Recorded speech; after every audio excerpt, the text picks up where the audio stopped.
2021-এ যখন আফগানিস্তান থেকে আমেরিকা বিদায় নিল, তখন পৃথিবীতে যে দেশটা সবচেয়ে বেশি খুশি হয়েছিল সে হলো পাকিস্তান। কারণ পাকিস্তান ভেবেছিল যে এইবারে তালিবানকে ভারতের এগেনস্টে খুব সুন্দরভাবে ব্যবহার করা যাবে। কিন্তু দেখা গেল যে পাকিস্তানের সেই যে আশা সেটা পূরণ হয়নি। সেই কারণেই খোয়াজা আসিফ এখন বলছেন যে তালিবান অকৃতজ্ঞ। কারণ তালিবানকে যে পাকিস্তান তৈরি করেছে এটা খোয়াজা আসিফ, পাকিস্তানের ডিফেন্স মিনিস্টার, তিনি মেনে নিলেন।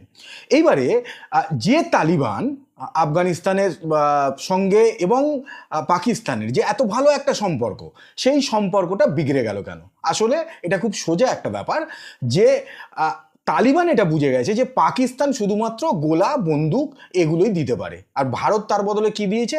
ভারত সেখানে স্কুল তৈরি করে দিচ্ছে, কলেজ তৈরি করে দিচ্ছে, করোনার সময় ফ্রিতে ভ্যাকসিন দেওয়া হয়েছে এবং প্রতি মুহূর্তেই আফগানিস্তানকে খাদ্যশস্য পাঠানো হচ্ছে, মেডিসিন পাঠানো হচ্ছে। ফলে এতদিনে তালিবানও বুঝতে পেরেছে যে আসলে ভারতই তালিবানের সবচেয়ে ভালো বন্ধু। সেই কারণেই সেই বন্ধুত্বকে আরও এগিয়ে নিয়ে যাওয়ার জন্য অনেক দিন ধরেই ভারত এবং আফগানিস্তান দুজনেই প্রয়াস করছিল, এবং সেই প্রয়াসেরই ফলশ্রুতি হলো যে আফগানিস্তানের ফরেন মিনিস্টার আমির খান মুত্তাকি তিনি 6 দিনের সফরে ভারতে এলেন। এবারে যে মুহূর্তে আমির খান মুত্তাকি ভারতে এলেন, সঙ্গে সঙ্গে পাকিস্তানের প্যালপিটেশন আরও বেড়ে গেল যে এইবারে তো আফগানিস্তান এবং ভারত, যেহেতু পাকিস্তানের যে বর্ডার তার পূর্ব এবং পশ্চিম, পূর্ব দিকে আফগানিস্তান, পশ্চিমে ভারত, আর এদিকে আরব সাগর, ওই পারে চীন। ফলে আদতে পাকিস্তান পুরো স্যান্ডউইচ হয়ে যাবে, এটা পাকিস্তান বুঝে গেছে। সেই কারণেই বোকার মতো, যেটা বারে বারেই পাকিস্তান করে, সেই রকমই বোকার মতো কাবুলে গিয়ে এয়ার স্ট্রাইক করে চলে এলো এবং বলল যে কাবুলে টিটিপির জঙ্গিরা রয়েছিল, তাদেরকে অ্যাটাক করার জন্যই পাকিস্তান অ্যাটাক করেছে। এই অ্যাটাকের পরে সেই মুহূর্তে যেহেতু মুত্তাকি এখানে ছিল, স্বাভাবিকভাবে ভারতও নিশ্চয়ই একটুখানি তাদেরকে বুস্ট আপ করেছে। সেই কারণে আফগানিস্তানে তালিবান যে তাদের যে মিলিটারি রয়েছে তারা গিয়ে পাকিস্তানের খাইবার পাখতুনখায় সেখানে একের পর এক পাকিস্তানের পোস্টকে তারা দখল করেছে এবং এখন অবধি খবর হচ্ছে 58 জন পাকিস্তানি সোলজারকে তারা মেরে দিয়েছে।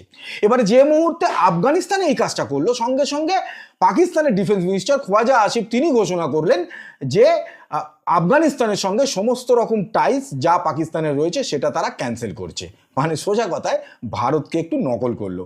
কারণ যেহেতু ভারত পাকিস্তানের সঙ্গে এই জঙ্গি ইস্যুতেই একেবারেই কোনো রকম টক্সের মধ্যে যাচ্ছে না, কোনো রকম কথাবার্তা বলছে না, তা পাকিস্তান দেখলো যে যেহেতু আফগানিস্তান তুলনামূলকভাবে পাকিস্তানের থেকে মিলিটারিগত দিক থেকে অনেকটা দুর্বল, সেই জন্য পাকিস্তান ভাবলো যে ঠিক ভারতের ফর্মুলা আফগানিস্তানের ওপর প্রয়োগ করা হবে। কিন্তু এখানে খোয়াজা আসিফ একটা জিনিস ভুলে গেলেন। যেটা ভুলে গেলেন সেটা হচ্ছে যে একদিকে আফগানিস্তানের পাশে ভারত আছে, যে সব রকম সাহায্য নিয়ে আফগানিস্তানের পাশে দাঁড়াচ্ছে। আর তার থেকেও বড় কথা যে আফগানিস্তান এমন একটা জায়গা যেখানে কেউ শাসন করতে পারেনি। 20 বছর ইউএসএসআর চেষ্টা করেছিল, তারা ফ্লপ করেছে, চলে যেতে বাধ্য হয়েছে। 20 বছর আমেরিকা সেখানে শাসন করেছে, কিন্তু তারপরে আবার চলে যেতে বাধ্য হয়েছে। ফলে আফগানিস্তানের মাটি কোনো অবস্থাতেই কারোর শাসনকে মেনে নেয়নি, আগামী দিনেও নেবে না।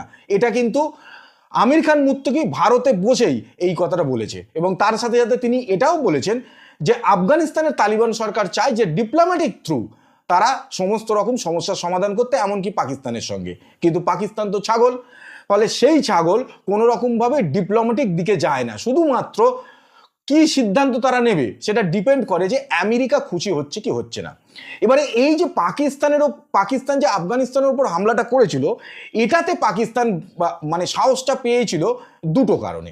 এক হচ্ছে সৌদির সঙ্গে পাকিস্তানের একটা ডিফেন্স প্যাক্ট হয়েছে, ফলে স্বাভাবিকভাবেই পাকিস্তান ভেবেছিল সৌদি পাকিস্তানের পক্ষে দাঁড়াবে, যেটা সৌদি দাঁড়ায়নি। সৌদি বলেছে ভাই এখানে শান্তি করো। আর একদিকে আমেরিকা ভেবেছিল ডোনাল্ড ট্রাম্প যেভাবে পাকিস্তানকে সাহায্য করে যাচ্ছে, তাই অন্তত আমেরিকা আফগানিস্তানকে ধমকে দেবে। কিন্তু এইটাও ডোনাল্ড ট্রাম্প করেনি।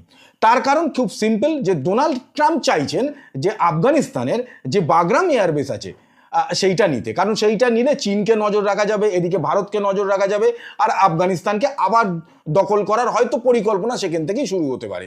যেটা যদিও তালিবান সরকার পরিষ্কার জানিয়ে দিয়েছে যে বাগরাম এয়ারবেসকে তারা কোনো অবস্থাতেই আমেরিকার হাতে তুলে দেবে না। ফলে আমেরিকা এবং সৌদি দুজনেই যেহেতু সরে গেছে পাকিস্তানের পাশ থেকে আফগানিস্তান ইস্যুতে, এইবার পাকিস্তান একটু অন্য গাওয়া শুরু করেছে। এইবারে যখন দেখছে যে সৌদি আমেরিকা পাকিস্তানের পাশ থেকে সরে গেছে, ভারত আফগানিস্তানের মধ্যে পাকিস্তান প্রায় স্যান্ডউইচ হতে যাচ্ছে। এইবারে পাকিস্তান যেরমভাবে সবসময় ইউটার্ন নেওয়া একটা অভ্যেস, সেই ইউটার্নটা এবারও নিয়েছে। এইবারে পাকিস্তানের তরফ থেকে দাবি করা হয়েছে যে তাদেরকে, খোয়াজা আসিফকে এবং পাকিস্তানের যে ইন্টেলিজেন্স চিফ আসিম মালিক, তিনি এবং আরও দুজন মিলিটারি অফিসার, তারা ভিসার জন্য অ্যাপ্লাই করেছিল যে তারা আফগানিস্তানে যেতে চায় মানে আফগানিস্তানের সঙ্গে একটা রফা করতে চায়। কিন্তু তালিবান সরকার পরিষ্কার জানিয়ে দিয়েছে যে পাকিস্তানিদের তারা ভিসা দেবে না। তার মানে তালিবান চাইছে যে পাকিস্তানের সঙ্গে এই মুহূর্তে কোনো রকম সম্পর্ক রাখতে তারা চাইছে না। কেন চাইছে না? এখানে কিন্তু ভারতের একটা ভূমিকা আছে, কারণ ভারত প্রথম থেকেই বলে এসেছে যে ভারতের যে শত্রু তার সঙ্গে যে বন্ধুত্ব করতে যাবে, ভারত তার সঙ্গে কোনো সম্পর্ক রাখবে না। সেই কারণেই কিন্তু আমেরিকার সঙ্গে ভারত সম্পর্ক খারাপ করেছে। এই কারণেই আফগানিস্তান এটা বুঝে গেছে যে যদি পাকিস্তানের সঙ্গে আফগানিস্তান সম্পর্ক রাখে তাহলে কিন্তু ভারত আফগানিস্তানের সঙ্গে সেই রিলেশনে যাবে না। এবারে আফগানিস্তান জানে যে দুটো বড় দেশ, মানে একদিকে রাশিয়া, তারা তালিবান সরকারকে স্বীকৃতি দিয়ে বসে আছে।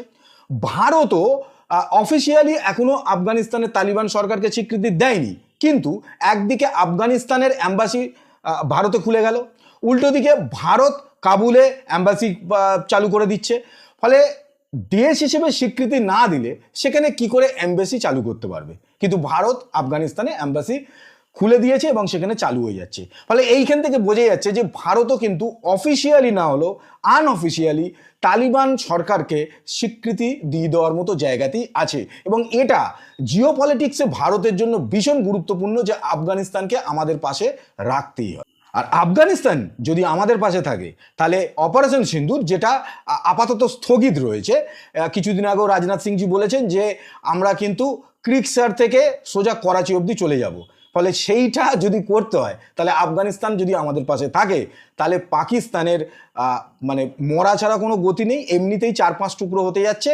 এবং এই মুহূর্তে পাকিস্তান সারা দুনিয়ার কাছে কতটা লজ্জায় পড়লো যে আফগানিস্তানের মতো একটা দেশ, যাদেরকে সারা পৃথিবীর প্রায় মানে রাশিয়া ছাড়া আর সেইভাবে কেউ স্বীকৃতি দেয়নি, সেই দেশটা পর্যন্ত পাকিস্তানিদের ভিসা দিতে চাইছে না বা দিল না, রিজেক্ট করলো, যে তারা চায় না যে পাকিস্তানের মানুষ আফগানিস্তানে যাক। এটা পাকিস্তানের জন্য কত বড় লজ্জা। কিন্তু তারপরও আসলে পাকিস্তান এটা করতে গেছিল যে পাকিস্তান ভেবেছিল যে এখানে একটা এয়ার স্ট্রাইক করবে এবং আফগানিস্তান ভয় পেয়ে গিয়ে আমেরিকা যেটা বলছে যে বাগরাম এয়ারবেসটা তারা চাইছে সেইটা আমেরিকার হাতে তুলে দেবে, তাহলে আমেরিকার থেকে আরও কিছু টাকা পয়সা পাওয়া যাবে, আরও কিছু সুবিধা পাওয়া যাবে।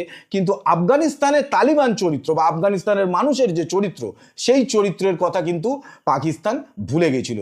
না হলে এরম বোকার মতো, এরম ছাগলের মতো কাজ কেউ করে না যে ফট করে অন্যের দেশে গিয়ে দুটো এয়ার স্ট্রাইক করে চলে আসা। আর উল্টে নিজেদের সৈন্যকে একের পর এক তারা মরছে। এবং আফগানিস্তান যেভাবে একের পর এক হামলা পাকিস্তানে চালাচ্ছে, আগামী দিনে পাকিস্তান কিভাবে এটাকে সামাল দেবে? কারণ একদিকে টিটিপি আছে, একদিকে বিএলএ আছে, ওদিকে গিলগিট বালচিস্তানে ঝামেলা চলছে, এদিকে পিওকেতে মানুষ রাস্তায় নেমে এসছে, লাহোরে বিরাট মানে লক্ষ লক্ষ মানুষ তারা রাস্তায় নেমে এসছে। ফলে এইসবের মধ্যে আফগানিস্তানের অ্যাটাককে পাকিস্তান আপাতত কিভাবে সামলাবে, এটা কিন্তু পাকিস্তানের জন্য একটা বড় প্রশ্নচিহ্ন। ওরা সামলাবে না, তার কারণ ওরা একটা জিনিস জানে যে যখনই পারবো না তখনই পায়ে ধরবো, আবার যখন সব সেটেলমেন্ট হয়ে যাবে তখন নিজেদের দেশে এসে দেশের মানুষকে বোকা বানাবো যে আমরা যুদ্ধে জিতে গেছি। তারপরে নিজেদের মিডিয়াকে, সোশ্যাল মিডিয়াকে কাজে লাগাবে এবং সেইখান থেকে একটা ধারণা তৈরি করার চেষ্টা করবে। কিন্তু পাকিস্তান আদতে কি সেটা দুনিয়ার সামনে বারে বারে পরিষ্কার হয়ে গেছে, এইবারেও পরিষ্কার হবে বলেই মনে হচ্ছে।